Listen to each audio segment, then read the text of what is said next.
नमस्कार, आप देख रहे हैं हल्ला बोल टीवी में राहुल। प्रशांत किशोर और एक पूर्व आईपीएस अफसर की परसों रात दिल्ली में हुई मीटिंग में खुलासा हुआ कि प्रशांत किशोर के कई प्रत्याशी इतने डराए गए कि चुनाव मैदान में होते हुए उन प्रत्याशियों ने हथियार डाल दिए। नाम तो वापस नहीं लिया, लेकिन पूरी ताकत भी नहीं लगाई। प्रशांत किशोर ने यह भी कहा कि पंचायत चुनाव से लेकर एमएलसी चुनाव तक बिहार में जो भी चुनाव आगे होंगे उसमें जनसुराज पूरी मजबूती से लड़ेंगे और 15 जनवरी तक प्रशांत किशोर फिर से बिहार की सड़कों पर दिखेंगे। हल्ला बोल टीवी के संपादक दीपक शर्मा हमारे साथ हैं।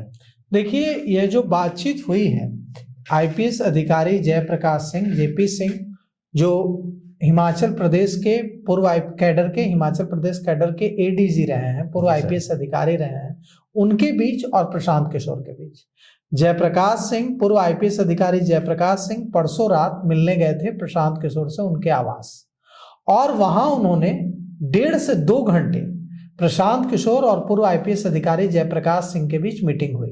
जी सर।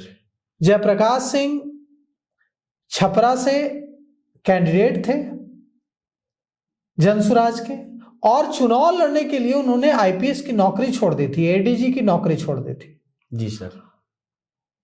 जयप्रकाश सिंह और प्रशांत किशोर के बीच जो मीटिंग हुई दिल्ली में उनके आवास पर, प्रशांत किशोर के आवास पर, उसमें प्रशांत किशोर ने कई बातें कही। हार की जो वजह सामने आई मीटिंग में, उसमें प्रशांत किशोर ने कहा कि हमारे कई प्रत्याशियों को बेहद डराया गया, धमकाया गया। कई प्रत्याशी जो बहुत मजबूत थे, जो बहुत मजबूती से लड़ सकते थे, उन्हें तरह तरह से इतना डराया गया कि वे मैदान से हटे नहीं, मैदान में थे लेकिन नाम मात्र के थे। उन्होंने अपनी ताकत नहीं लगाई, जोर नहीं लगाया, क्योंकि उन पर कई तरह से दबाव डाला गया, प्रेशर डाला गया, और हमारे जनसुराज के प्रत्याशी कई इतना डराया धमकाया गया कि वे प्रेशर के आगे टूट गए। वो एक बड़ी वजह थी।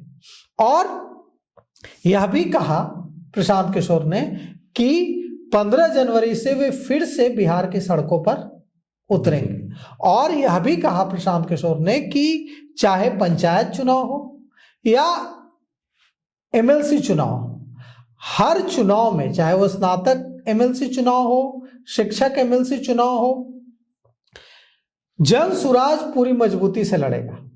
पंचायत चुनाव में भी जनसुराज के साथ, चूंकि पंचायत चुनाव तो सिंबल पर होता नहीं है, लेकिन पार्टी के कार्यकर्ता लड़ते हैं और पार्टी सपोर्ट करती है, तो उसमें भी जनसुराज अपने कार्यकर्ताओं को, अपने नेताओं को पूरी मजबूती से लड़ाएगा। और यह जो परसों रात पूर्व आईपीएस अधिकारी जयप्रकाश सिंह और प्रशांत किशोर के बीच दिल्ली आवास पर, प्रशांत किशोर के दिल्ली आवास पर जो मीटिंग हुई है, उसमें कई सारी बातें निकलकर सामने आई है। प्रशांत किशोर ने कई सारी बातों पर चर्चा की है। जी सर। सबसे पहले तो चर्चा इस पर हुई कि पार्टी में क्या क्या सुधार की जरूरत है और कैसे आगे बढ़ना है। जी सर। उसके बाद इस पर चर्चा हुई कि चुनाव परिणाम की जो समीक्षा हुई है उसमें क्या क्या निकलकर सामने आया है। तो उसमें यह निकलकर सामने आया कि एक्सटर्नल फैक्टर क्या क्या है और इंटरनल फैक्टर क्या क्या है। इंटरनल फैक्टर मतलब जनसुराज के अंदर की क्या क्या कमी रही, और एक्सटर्नल फैक्टर मतलब दूसरी पार्टियों ने क्या क्या साजिशें रची। तो जो एक्सटर्नल फैक्टर है वो यह निकलकर सामने आया है, जो जनसुराज की समीक्षा रिपोर्ट आई है उसमें, कि जनता को यह बताया गया कि अगर आप जनसुराज को वोट देंगे तो जंगल राज आ जाएगा, क्योंकि जनसुराज तो जीतेगा नहीं, आरजेडी जीत जाएगी। जी सर। और अगर आरजेडी पार्टी जीत जाती है तो जंगल राज आ जाएगा फिर से। तो लोगों को लगा कि कहीं ऐसा ना हो कि जनसुराज को वोट देने के चक्कर में एनडीए हार जाए और आरजेडी की सरकार बन जाए और जंगल राज आ जाए। तो जंगल राज का भय दिखाकर जनसुराज को वोट देने से लोगों को रोका गया। जी सर। और 10,000 रुपया जो दिया गया, वो जो तरीका था वो भी काम किया। उसके बाद जनसुराज के प्रत्याशियों को डराया गया, धमकाया गया, तरह तरह से, इसके लिए तरह तरह के हथकंडों का इस्तेमाल किया गया। और इसी वजह से जनसुराज के जो प्रत्याशी अच्छा परफॉर्म कर सकते थे वो भी डर गए और अपनी ताकत नहीं झोंकी। इंटरनल क्या क्या चीजें आई गड़बड़ी, तो इंटरनल ये गड़बड़ी आई कि कैंडिडेट के साथ संगठन पूरी मजबूती से खड़ा नहीं था। क्यों संगठन खड़ा नहीं था? क्योंकि टिकट के कई दावेदार थे, जी सर। मिला किसी एक को तो बाकी जो 9 दावेदार थे, 10 दावेदार मान लीजिए थे, एक को मिला तो बाकी 9 उसके खिलाफ काम करने लगे। जी सर। अब जो नई कमेटी बनेगी उसमें इसका ध्यान रखा जाएगा, ऐसे तमाम लोगों को हटा दिया जाएगा। जी सर। और वैसे लोगों को रखा जाएगा जिनकी निष्ठा पार्टी के साथ हो, उन्हें टिकट मिले या ना मिले, पार्टी अगर जिसको भी टिकट देगी उसके साथ में मजबूती से खड़े रहेंगे, पार्टी के सिंबल के साथ मजबूती से खड़े रहेंगे। तो ये इस पर चर्चा हुई, और इस पर चर्चा हुई कि हम आने वाले सारे चुनाव लड़ेंगे, पंचायत चुनाव, एमएलसी चुनाव, जितने भी चुनाव होंगे वो सारे चुनाव जनसुराज लड़ेगा। और इस पर चर्चा हुई कि अब जो संगठन बनेगा जिला स्तर पर, बूथ स्तर पर, पंचायत स्तर पर, वो किसी व्यक्ति, किसी कैंडिडेट, किसी स्थानीय नेता से जुड़ा संगठन नहीं होगा। जी सर। वो पार्टी के प्रति लॉयल, पार्टी के प्रति निष्ठा रखने वाले लोगों का संगठन, लोगों को संगठन में जगह दी जाएगी, चाहे प्रखंड का संगठन हो, चाहे पंचायत का संगठन हो या जिला का संगठन हो, ताकि जिसको भी टिकट मिले पार्टी का संगठन उसके साथ खड़ा हो।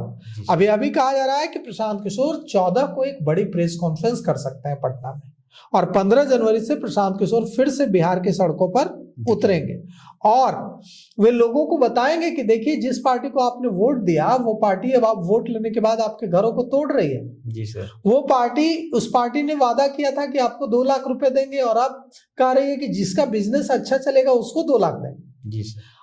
तो प्रशांत किशोर सड़कों पर उतरेंगे, प्रशांत किशोर फिर से अपनी मुहिम चलाएंगे, घर घर जाएंगे और पंचायत चुनाव में पूरी ताकत के साथ उतरेंगे। शिक्षक और स्नातक जो एमएलसी चुनाव होगा उसमें भी पूरी ताकत से उतरेंगे। तो अब देखिए, ये जो कहा जा रहा है कि लोग, जो घर तोड़ा गया, जो बुलडोजर अभियान चलाया गया, उससे बहुत आहत है। जी सर। लेकिन क्योंकि इन्हीं लोगों ने तो वोट दिया था ना एनडीए को, तो अब विपक्ष तो गायब है, तेजस्वी यादव गए हुए हैं यूरोप, अब कल लौटेंगे। जी सर। पटना, शायद दिल्ली आ गए हैं। तो विपक्ष के रूप में सड़क पर भूमिका निभाने की तैयारी कर रहे हैं प्रशांत किशोर। अब देखिए, सड़क पर वो जो विपक्ष की भूमिका निभाने की कोशिश कर रहे हैं और विपक्ष के रोल में दिखने की, मतलब विपक्ष जो गायब है सड़क से, एक विरोध के स्वर सुनाई नहीं पड़ रहे हैं, उस भूमिका में प्रशांत किशोर रहने की कोशिश करेंगे पूरे 5 साल बिहार में। तो आपने सुना जिस तरीके से दीपक शर्मा लगातार प्रशांत किशोर ने जो खुलासा किए हैं, और आने वाले पंचायत चुनाव में और एमएलसी चुनाव में देखने वाली बात होगी कि क्या प्रशांत किशोर मजबूती से अपने जो प्रतिनिधि है वो उतारेंगे मैदान में। और इसी तरह तमाम जानकारी के लिए हमारे साथ बने रहें, जुड़े रहें हल्ला बोल टीवी के साथ। धन्यवाद।